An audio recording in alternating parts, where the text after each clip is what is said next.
ભટ્ટ સમાજના કુળદેવી અન્નપૂર્ણા મંદિરના પાટોત્સવ નિમિત્તે રામવાડી ખાતે હવનનું આયોજન કરવામાં આવ્યું હતું. અન્નપૂર્ણા મંદિરના 21મા પાટોત્સવ નિમિત્તે સવારથી શરૂ થયેલ હવનમાં સાંજે મુખ્ય યજમાન પરિવારના હસ્તે હવનમાં શ્રીફળ હોમાયું હતું. આ તકે જ્ઞાતિજનો ઉપસ્થિત રહી હવનનો લાભ લીધો હતો. આયોજન વિશેની માહિતી દિલીપભાઈ ભટ્ટે આપી હતી. મૌગર ભટ્ટ સમાજ સેવા ટ્રસ્ટ દ્વારા 121મો અન્નપૂર્ણા માનો પાટોત્સવ આજ રોજ રામવાડીમાં યોજવામાં આવેલ.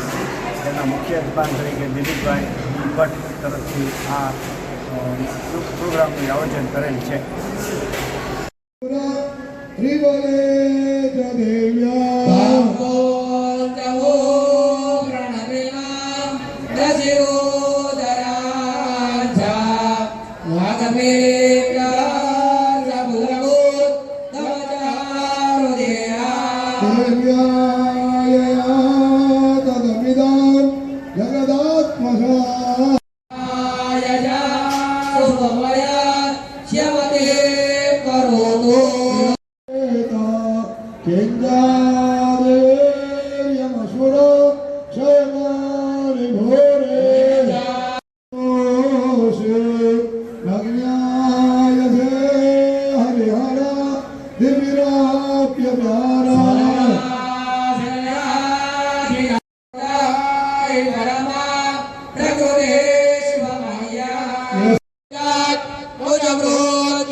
पवित्रमधि सहस्रधारं